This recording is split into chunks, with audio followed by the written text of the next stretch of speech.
لیکن جب حسد آ گیا نا، حسد ہے کیا؟ حسد بندوں سے نہیں ہوتا، یہ سمجھ لیں۔ حسد کا مطلب، حسد کی لغوی تعریف یہ ہے کہ یہ سمجھ لینا کہ یا اللہ اسے نہیں دینا چاہیے تھا، مجھے دینا چاہیے تھا، یہ تعریف ہے۔ تو حسد ہوتا کس سے ہے؟ حسد دراصل بندے پہ نہیں کیا جاتا۔ حسد کا معنی یہ ہے کہ آپ اللہ کی تقسیم پر اعتراض کر رہے ہیں۔ آپ کا کہنا یہ ہے کہ یا اللہ یہ تقسیم ٹھیک نہیں ہوئی، معاذ اللہ یہ ادھر چلا گیا، یہ تو ادھر آنے والی چیز تھی۔ تو یہ آپ نے ڈائریکٹ جو مقابلہ شروع کیا، معاذ اللہ یہ تو آپ نے اللہ کی تقسیم کے ساتھ شروع کر دی۔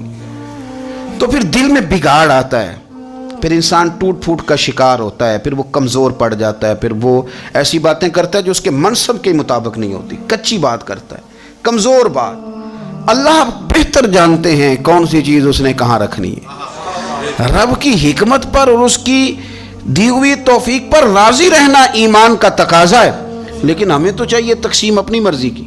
ادھر کیوں چلا گیا، ادھر آنا چاہیے تھا۔ بھئی آپ کو یہ کس نے حق دیا ہے؟ مالک نے جو چاہا، جب چاہا، جہاں چاہا اپنے فضل سے عطا فرمایا۔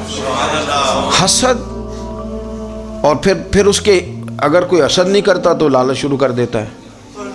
وہ کہتا ہے کہ یہ جو اس کا مال ہے اس میں میرا بھی حق تھا، یہ تو مجھے ملنا چاہیے تھا۔ آپ یقین کریں کہ بندے بندوں سے کم پیار کرتے ہیں، جیبوں سے زیادہ پیار کرتے ہیں۔ اس بندے کو تو کوئی نقصان نہیں جس کے ساتھ آپ نے تعلق رکھا ہوا ہے جیب کا، لیکن آپ بڑے کمزور ہو گئے۔ آپ جب لالچ کر لیا، نفسانیت میں آ گئے تو آپ کمزور پڑ گئے۔ آپ نے مطلب کیا، آپ کا کیا خیال تھا کہ رب کی بارگاہ سے کوئی کم ملنے والا تھا جو بندوں پہ اتنی توجہ کر لی؟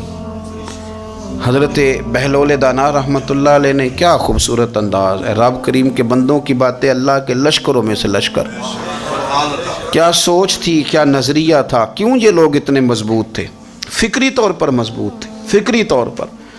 ہارون رشید حج کر کے واپس آ رہا ہے، حضرت بہلول دانا راستے میں بیٹھے ہیں، ملاقات ہو گئی۔ کہنے لگا حضور کوئی حکم ہو تو بتائیے گا۔ فرمانے لگے کوئی نہیں، تو جا اپنا کام کر۔ بادشاہ ہے، یا کسی کو کارڈ مل جائے تو وہ لوگوں کو دکھاتا پھرتا ہے، وزیر صاحب نے خود دیا ہے۔ بادشاہ وقت خود کہہ رہا حضرت کوئی حکم ہو تو؟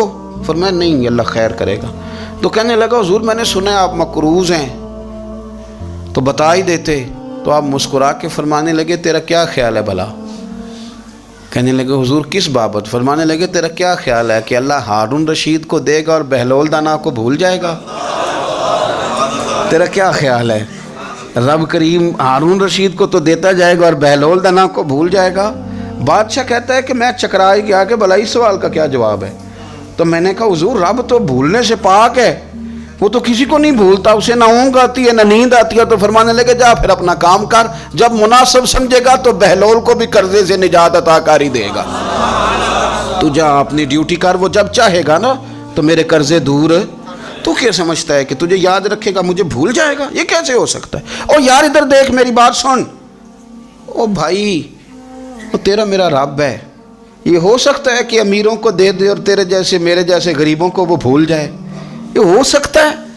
تو کیوں لوگوں کی جیبوں پہ توجہ، لوگوں کی جیبوں پہ نظریں، فلانے کے پاس آ گیا تو میں رہ گیا، مطلب کس لیے؟ ہمارا رب کسی کو بھولتا نہیں ہے، کسی شخص کو وہ میرا مالک اپنے فضل سے نظر انداز نہیں کرتا، وہ سب کو نوازتا ہے۔